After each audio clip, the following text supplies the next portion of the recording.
Friends, supplements అంటే ఏంటి? Supplements ఎందుకు వాడాలి? సప్లిమెంట్స్ మీద ఉన్న అపోహల మీద ఈరోజు మనం డిస్కస్ చేద్దాం.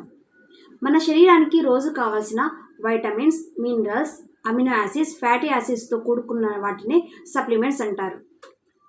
మనం తీసుకున్న ఆహారంలో పోషక లోపాలు ఉన్నప్పుడు మనం సప్లిమెంట్స్ను యూజ్ చేయొచ్చు. For example, vitamin D deficiency ఉన్న వారికి వైటమిన్ డి సప్లిమెంట్స్ ఇవ్వడం ద్వారా వారిలో ఎముకల పెరుగుదల, వ్యాధి నిరోధక శక్తి పెరుగుతుంది.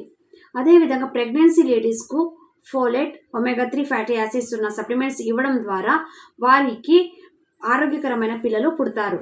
అదేవిధంగా వయసు పెరిగే కొద్దీ మన ఫుడ్ ద్వారా న్యూట్రిషన్ అబ్జార్ప్షన్ జరగకపోవచ్చు. అలాంటి వారికి కూడా మనం సప్లిమెంట్స్ ఇవ్వవచ్చు.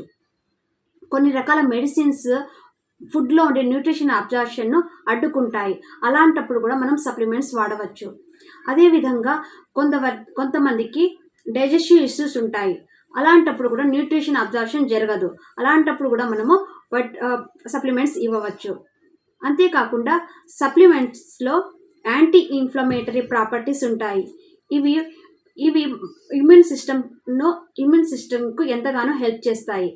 అయితే మార్కెట్లో చాలా రకాల సప్లిమెంట్స్ ఉంటాయి. మనకు హై క్వాలిటీ, క్వాంటిటీ మరియు ల్యాబొరేటరీలో టెస్టెడ్గా ఉన్న సప్లిమెంట్స్ మాత్రమే వాడాలి.